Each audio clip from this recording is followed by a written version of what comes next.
11장. 그러면 하나님께서 자기 백성 이스라엘을 버리셨습니까? 결코 그렇지 않습니다. 나도 이스라엘 사람이요 아브라함의 후손이며 베냐민 지파 출신입니다. 하나님은 처음부터 택하신 자기 백성을 버리시지 않았습니다. 엘리야가 이스라엘을 걸어 하나님께 고발한 성경 말씀을 보십시오.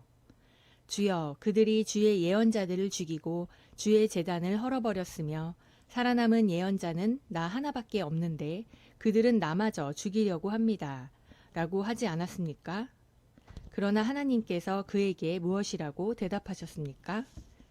내가 나를 위하여 바알 우상을 섬기지 않은 사람 7,000명을 남겨두었다. 라고 대답하셨습니다. 그와 같이 지금도 하나님의 은혜로 선택된 사람들이 남아 있습니다.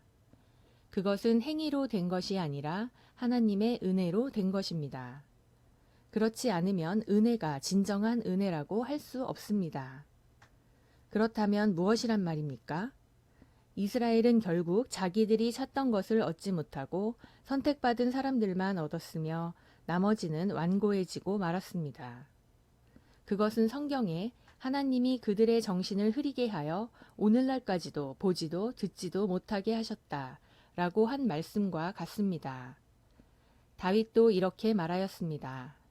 그들의 식탁이 올가미와 덫과 거치적거리는 장애물과 죗값을 받는 자리가 되게 하소서. 그들의 눈이 어두워 보지 못하게 하시고 그들의 등은 항상 굽어 있게 하소서. 그렇다고 이스라엘이 넘어져서 영영 패망하였습니까? 결코 그렇지 않습니다. 하나님께서는 도리어 그들의 범죄로 이방인들을 구원하여 이스라엘이 그들을 보고 질투하게 하셨습니다. 이스라엘의 범죄와 실패가 온 세상 사람들에게 넘치는 축복을 가져다 주었다면 이스라엘 전체가 하나님께로 돌아올 때는 더욱더 큰 복이 넘치지 않겠습니까? 나는 이방인 여러분에게 말합니다. 내가 이방인의 사도가 되었으니 내 직분을 자랑스럽게 여깁니다. 나는 어떻게 해서든지 내 동족의 마음속에 질투심을 불러일으켜 그들 가운데 몇 사람이라도 구원하기를 바라고 있습니다. 이스라엘이 버림받은 결과로 온 세상 사람들이 하나님과 화목하게 되었다면 하나님께서 그들을 다시 받아주실 때는 죽은 사람이 다시 살아난 것과 같을 것입니다. 처음 익은 곡식가루가 거룩하면 떡덩이도 거룩하고 뿌리가 거룩하면 가지도 거룩합니다. 참 감람나무 가지 얼마가 꺾이고 돌 감람나무인 여러분이 거기에 접붙여져서 참 감람나무 뿌리의 양분을 함께 받게 되었습니다. 그렇다면 접붙임을 받은 여러분은 그 꺾인 가지들에 대해서 자랑해서는 안 됩니다. 아무리 자랑하여도 여러분이 뿌리를 지탱해 주는 것이 아니라 뿌리가 여러분을 지탱해 주기 때문입니다. 그러면 여러분은 우리의 접붙임을 위해서 가지들이 꺾여졌다고 말할 것입니다. 그렇습니다. 그들은 믿지 않음으로 꺾여졌고 여러분은 믿음으로 접붙여졌으니 교만하지 말고 두려워하십시오. 하나님께서 원 가지인 유대인들도 아끼지 않으셨다면 이방인인 여러분도 아끼지 않으실 것입니다. 그러므로 여러분은 하나님의 자비로우심과 엄하심을 생각하십시오. 넘어진 사람들에게는 하나님이 엄하게 다스리셨습니다. 그러나 여러분이 계속 하나님의 은총 가운데 있으면 여러분에게는 자비를 베푸실 것입니다. 그렇지 않을 때에는 여러분도 잘리게 될 것입니다. 꺾인 가지와 같은 유대인들도 그들의 불신앙만 버린다면 접붙임을 받게 됩니다. 이것은 그들을 다시 접붙이실 수 있는 능력이 하나님께 있기 때문입니다. 원래 돌 감람나무였던 여러분이 거기서 잘려서 참 감람나무의 접붙임을 받았다면 원 가지인 이 사람들을 본래의 참 감람나무에 접붙이는 일이야 얼마나 더 쉽겠습니까? 형제 여러분, 여러분은 자만하지 않기 위해서도 한 가지 알아야 할 비밀이 있습니다. 그것은 하나님께 돌아오는 이방인의 수가 다 차기까지 일부 이스라엘 사람들이 불신앙을 고집하겠지만 그 후에는 모든 이스라엘 사람이 다 구원을 받을 것이라는 사실입니다. 그것은 성경에 이렇게 쓰인 말씀과 같습니다. 구원자가 시온에서 올 것이니 그가 이스라엘 백성에게서 경건치 않은 것을 제거할 것이다. 그리고 이것은 내가 그들의 죄를 없앨 때에 그들과 맺을 내 언약이다. 기쁜 소식의 견지에서 보면 이스라엘 사람들은 여러분을 위해 하나님의 원수가 되었지만 선택이란 점에서 보면 그들은 조상들 때문에 하나님의 사랑을 입은 사람들입니다. 하나님의 은혜의 선물과 부르심에는 후회하는 일이 없습니다. 전에는 여러분이 하나님께 순종하지 않았으나 지금은 이스라엘 사람들의 불순종 때문에 여러분이 하나님의 은혜를 받게 되었습니다. 이와 마찬가지로 그들이 지금은 불순종하고 있으나 여러분에게 베푸신 하나님의 은혜의 결과로 그들도 은혜를 받게 될 것입니다. 하나님이 모든 사람을 불순종에 맡겨두시는 것은 그들 모두에게 은혜를 베풀기 위해서입니다. 하나님의 지혜와 지식의 부요함이란 그 깊이가 한이 없습니다. 그분의 판단은 헤아릴 수 없으며 그분의 길은 추적할 수가 없습니다. 누가 주의 마음을 알았으며 누가 그분의 상담자가 되었습니까? 하나님께 먼저 드렸으니 하나님이 갚아주셔야 한다고 말할 사람이 누굽니까? 만물이 다 그분에 의해서 창조되었고 그분을 통해서 생동하며 그분을 위해 존재합니다. 하나님께 길이길이 영광을 돌립시다. 아멘. 12장. 그러므로 형제 여러분, 내가 하나님의 자비를 생각하며 권합니다. 여러분의 몸을 하나님이 기뻐하시는 거룩한 산 제물로 드리십시오. 이것은 여러분이 드릴 영적 예배입니다. 여러분은 이 세상을 본받지 말고 마음을 새롭게 하여 변화를 받으십시오. 그러면 하나님의 선하시고 기뻐하시고 완전하신 뜻이 무엇인지를 알게 될 것입니다. 내게 주신 하나님의 은혜로 내가 여러분 각 사람에게 권합니다. 여러분은 자기 자신에 대해서 마땅히 생각해야 할 그 이상의 생각을 하지 말고 하나님께서 여러분에게 나눠주신 믿음의 분량에 따라 분수에 맞게 생각하십시오. 우리가 한 몸에 많은 지체를 가졌으나 이 지체들이 다 같은 기능을 하는 것은 아닙니다. 이와 같이 우리 많은 사람들이 그리스도 안에서 한 몸이 되어 서로 지체가 되었습니다. 그래서 우리에게 주신 은혜에 따라 우리가 받은 선물이 각각 다릅니다. 우리는 이것을 분수에 맞게 사용해야 합니다. 만일 그 선물이 예언이라면 믿음의 정도에 맞게 하고 섬기는 일이면 봉사함으로 교사는 잘 가르침으로 하십시오. 권면하는 사람은 격려의 말로 남을 구제하는 사람은 후하게 지도자는 열심으로 자선을 베푸는 사람은 기쁨으로 하십시오. 사랑은 순수해야 합니다. 악을 미워하고 선을 행하십시오. 형제처럼 서로 따뜻이 사랑하고 존경하며 나태해지지 말고 열심히 주님을 섬기십시오. 희망 가운데서 기뻐하며 고난을 참고 항상 기도하십시오. 가난한 성도들을 돕고 손님 대접하는 일을 힘쓰십시오. 여러분을 핍박하는 사람들을 축복하고 저주하지 마십시오. 기뻐하는 사람들과 함께 기뻐하고 슬퍼하는 사람들과 함께 슬퍼하십시오. 서로 마음을 같이하며 교만한 마음을 품지 말고 낮고 천한 사람들의 벗이 되십시오. 스스로 잘난 체 해서는 안 됩니다. 누구에게나 악을 악으로 갚지 말고 언제나 선한 일을 하며 가능한 한 최선을 다해 모든 사람과 사이좋게 지내십시오. 사랑하는 여러분, 여러분이 직접 복수하지 말고 하나님께 맡기십시오. 성경에는 원수 갚는 것은 나의 일이다. 내가 갚아주겠다. 라고 기록되어 있습니다. 또 네 원수가 굶주리거든 먹을 것을 주고 목말라 하거든 마실 것을 주어라. 그러면 네 원수는 머리에 숯불을 놓은 것 같이 부끄러워 견딜 수 없을 것이다. 라는 말씀도 있습니다. 그러므로 악에게 지지 말고 선으로 악을 이기십시오. 11장. 그러면 하나님께서 자기 백성 이스라엘을 버리셨습니까? 결코 그렇지 않습니다. 나도 이스라엘 사람이요 아브라함의 후손이며 베냐민 지파 출신입니다. 하나님은 처음부터 택하신 자기 백성을 버리시지 않았습니다. 엘리야가 이스라엘을 걸어 하나님께 고발한 성경 말씀을 보십시오. 주여, 그들이 주의 예언자들을 죽이고 주의 제단을 헐어버렸으며 살아남은 예언자는 나 하나밖에 없는데 그들은 나마저 죽이려고 합니다. 라고 하지 않았습니까? 그러나 하나님께서 그에게 무엇이라고 대답하셨습니까? 내가 나를 위하여 바알 우상을 섬기지 않은 사람 7,000명을 남겨두었다. 라고 대답하셨습니다.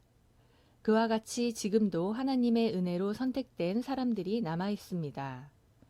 그것은 행위로 된 것이 아니라 하나님의 은혜로 된 것입니다. 그렇지 않으면 은혜가 진정한 은혜라고 할 수 없습니다. 그렇다면 무엇이란 말입니까? 이스라엘은 결국 자기들이 찾던 것을 얻지 못하고 선택받은 사람들만 얻었으며 나머지는 완고해지고 말았습니다. 그것은 성경에 하나님이 그들의 정신을 흐리게 하여 오늘날까지도 보지도 듣지도 못하게 하셨다 라고 한 말씀과 같습니다. 다윗도 이렇게 말하였습니다. 그들의 식탁이 올가미와 덫과 거치적거리는 장애물과 죗값을 받는 자리가 되게 하소서. 그들의 눈이 어두워 보지 못하게 하시고 그들의 등은 항상 굽어 있게 하소서. 그렇다고 이스라엘이 넘어져서 영영 패망하였습니까? 결코 그렇지 않습니다. 하나님께서는 도리어 그들의 범죄로 이방인들을 구원하여 이스라엘이 그들을 보고 질투하게 하셨습니다.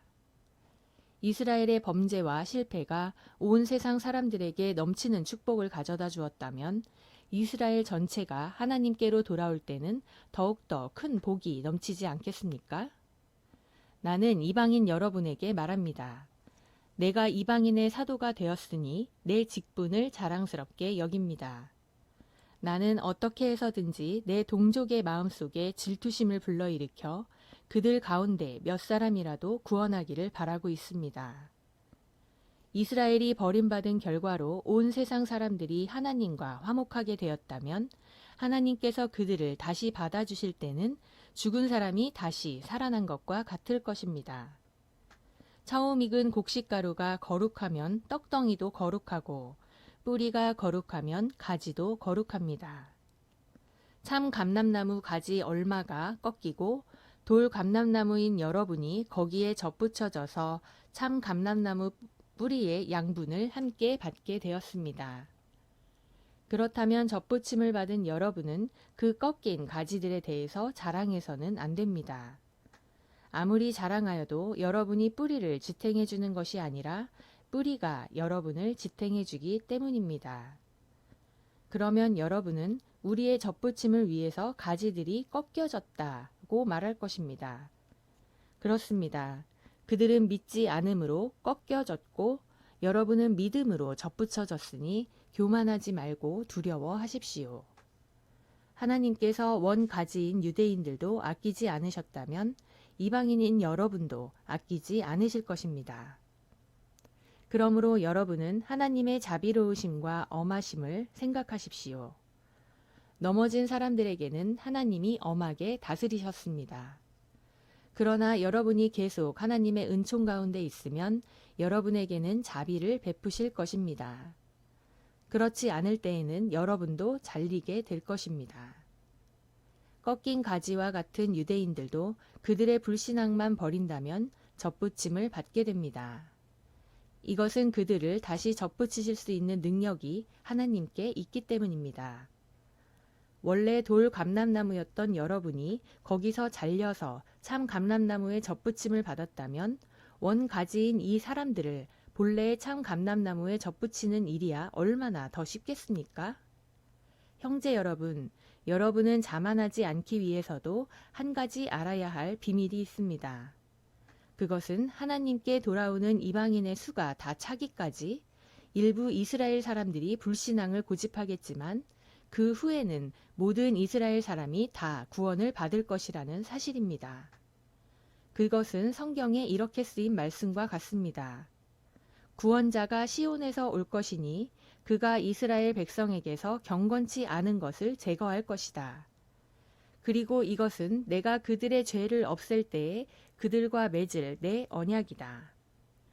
기쁜 소식의 견지에서 보면 이스라엘 사람들은 여러분을 위해 하나님의 원수가 되었지만 선택이란 점에서 보면 그들은 조상들 때문에 하나님의 사랑을 입은 사람들입니다. 하나님의 은혜의 선물과 부르심에는 후회하는 일이 없습니다. 전에는 여러분이 하나님께 순종하지 않았으나 지금은 이스라엘 사람들의 불순종 때문에 여러분이 하나님의 은혜를 받게 되었습니다. 이와 마찬가지로 그들이 지금은 불순종하고 있으나 여러분에게 베푸신 하나님의 은혜의 결과로 그들도 은혜를 받게 될 것입니다. 하나님이 모든 사람을 불순종에 맡겨두시는 것은 그들 모두에게 은혜를 베풀기 위해서입니다. 하나님의 지혜와 지식의 부요함이란 그 깊이가 한이 없습니다. 그분의 판단은 헤아릴 수 없으며 그분의 길은 추적할 수가 없습니다.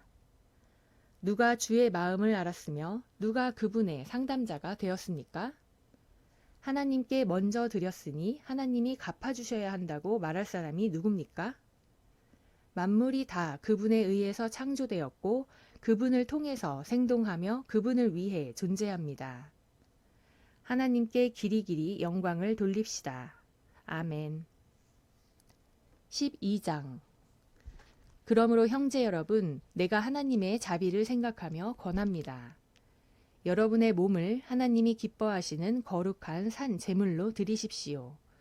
이것은 여러분이 드릴 영적 예배입니다. 여러분은 이 세상을 본받지 말고 마음을 새롭게 하여 변화를 받으십시오. 그러면 하나님의 선하시고 기뻐하시고 완전하신 뜻이 무엇인지를 알게 될 것입니다. 내게 주신 하나님의 은혜로 내가 여러분 각 사람에게 권합니다. 여러분은 자기 자신에 대해서 마땅히 생각해야 할 그 이상의 생각을 하지 말고 하나님께서 여러분에게 나눠주신 믿음의 분량에 따라 분수에 맞게 생각하십시오. 우리가 한 몸에 많은 지체를 가졌으나 이 지체들이 다 같은 기능을 하는 것은 아닙니다. 이와 같이 우리 많은 사람들이 그리스도 안에서 한 몸이 되어 서로 지체가 되었습니다. 그래서 우리에게 주신 은혜에 따라 우리가 받은 선물이 각각 다릅니다. 우리는 이것을 분수에 맞게 사용해야 합니다. 만일 그 선물이 예언이라면 믿음의 정도에 맞게 하고 섬기는 일이면 봉사함으로 교사는 잘 가르침으로 하십시오. 권면하는 사람은 격려의 말로 남을 구제하는 사람은 후하게 지도자는 열심으로 자선을 베푸는 사람은 기쁨으로 하십시오. 사랑은 순수해야 합니다.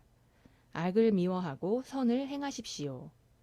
형제처럼 서로 따뜻이 사랑하고 존경하며 나태해지지 말고 열심히 주님을 섬기십시오. 희망 가운데서 기뻐하며 고난을 참고 항상 기도하십시오. 가난한 성도들을 돕고 손님 대접하는 일을 힘쓰십시오. 여러분을 핍박하는 사람들을 축복하고 저주하지 마십시오. 기뻐하는 사람들과 함께 기뻐하고 슬퍼하는 사람들과 함께 슬퍼하십시오. 서로 마음을 같이하며 교만한 마음을 품지 말고 낮고 천한 사람들의 벗이 되십시오. 스스로 잘난 체 해서는 안 됩니다. 누구에게나 악을 악으로 갚지 말고 언제나 선한 일을 하며 가능한 한 최선을 다해 모든 사람과 사이좋게 지내십시오.